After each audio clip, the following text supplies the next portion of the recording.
Salut à tous, bienvenue pour le tout premier After Race Superbike de la saison 2013 consacré à l'épreuve de Phillip Island.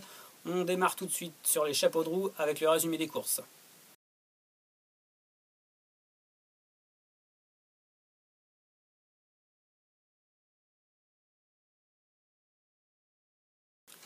Première course de l'année et première surprise avec la victoire de Sylvain Guintoli qui a fait un départ timide, qui est parti de la 6e place sur la grille de départ, qui a fait quelques tours à cette même position avant de commencer à remonter sur ses adversaires, suivi pendant un moment par Marco Melandri, à remonter sur Carlos Checa.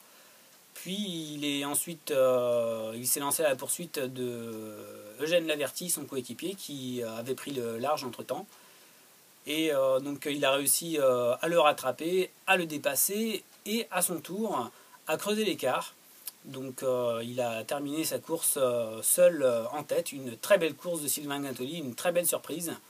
Donc en deuxième position Eugène Laverty a été rattrapé également par Michel Fabrizio, donc pilote Aprilia également, hein, chez Red Devils Roma.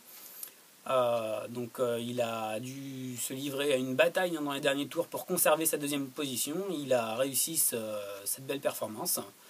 Et donc en troisième position, Michel Fabrizio qui a fait une belle remontée, hein, qui s'était glissé juste derrière Sylvain Guintoli pendant un moment pour le suivre et remonter sur Eugène Laverty.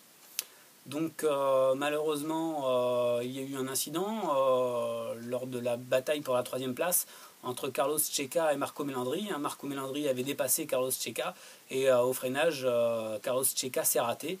Il a percuté Marco Melandri et donc les deux pilotes sont partis au tapis. Carlos Checa était inconscient pendant quelques minutes.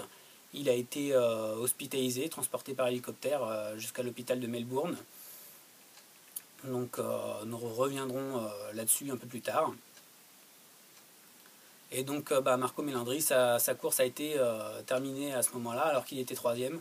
Donc des regrets, hein, pour Marco Melandri. À la 4e place de la course, on retrouve Chas Davies sur la BMW, donc coéquipier de Marco Melandri, suivi par Tom Sykes en 5e position, qui a donc souffert de son bras, hein, pendant la course et n'a pas pu être à 100%.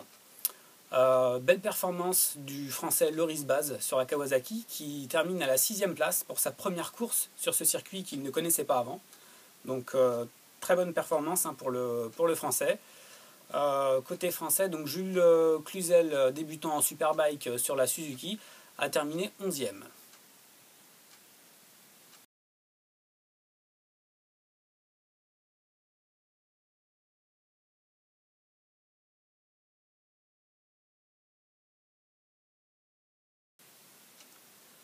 Deuxième course, les deux mêmes pilotes, hein, aux deux premières places, dans l'ordre inversé. Dès le début de course, Sylvain Guintoli, en pleine confiance après sa victoire à la première course, a rapidement pris la tête de la course et a imposé un rythme pendant toute la course, un rythme très régulier, hein, donc vraiment du beau pilotage de la part de Sylvain Guintoli, du beau spectacle. Et dans les derniers tours, à 2 tours de la fin, Eugène Laverty a repris le commandement de la course pour aller s'imposer pour la première fois de la saison.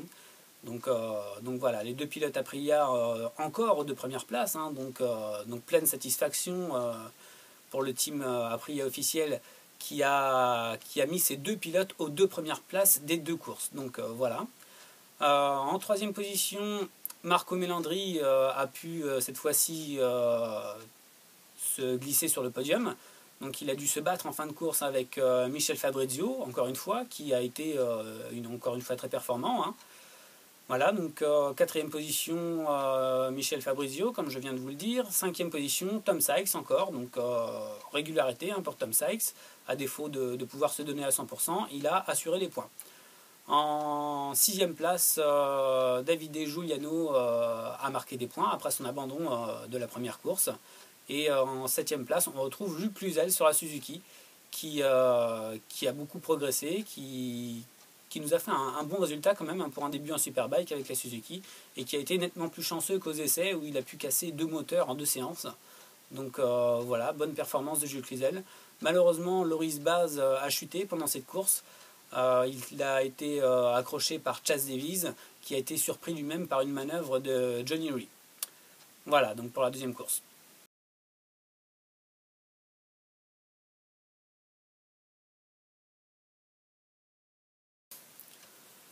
Donc en conclusion, on peut constater que quand Sylvain Guintoli disait que cette année il avait la moto pour se battre pour le titre, il parlait sérieusement et qu'il mesurait ses mots, puisque déjà 45 points en repartant de Phillip Island, c'est une très bonne performance, sur 50 possibles. C'est vraiment très très bien. Donc il est en tête du championnat à égalité avec son coéquipier Eugène Laverty, hein, que l'on peut prendre également très au sérieux comme prétendant au titre mondial.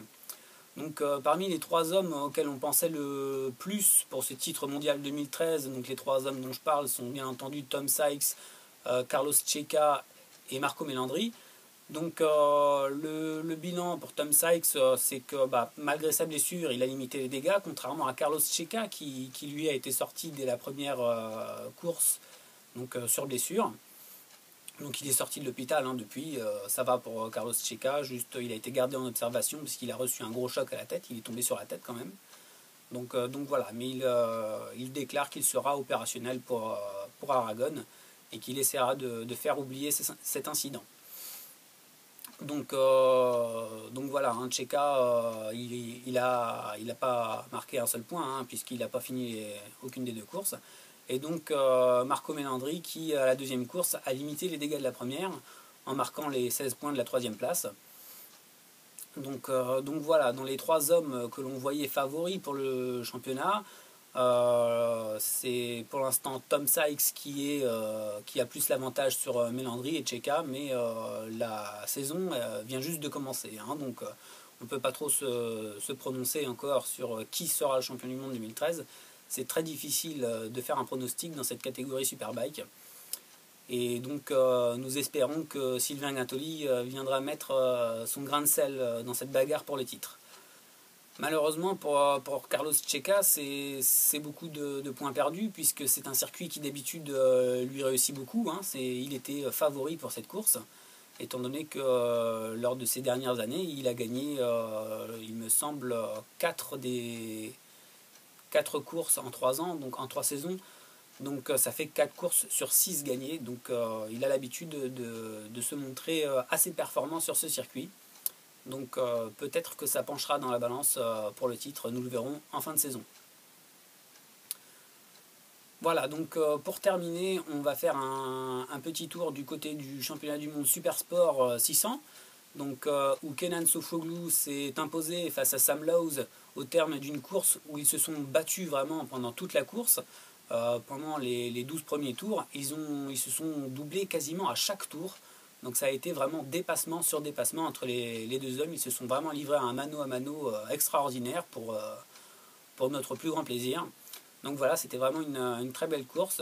En troisième position, Van der Mark s'est accroché à eux pendant quelques tours avant d'être lâché. Malheureusement, côté français, Fabien Foret a raté son départ. À la fin du premier tour, il était 16e. Il a fait une belle course puisqu'il a réussi à remonter jusqu'à la 4e place. Voilà, donc c'est terminé pour aujourd'hui. Donc pour le Superbike, on se retrouve aux alentours du 14 avril pour l'épreuve d'Aragon. D'ici là, on se verra pour la première épreuve MotoGP de l'année au Qatar. Et également un petit briefing de pré-saison sur le Moto2 et Moto3. A très bientôt.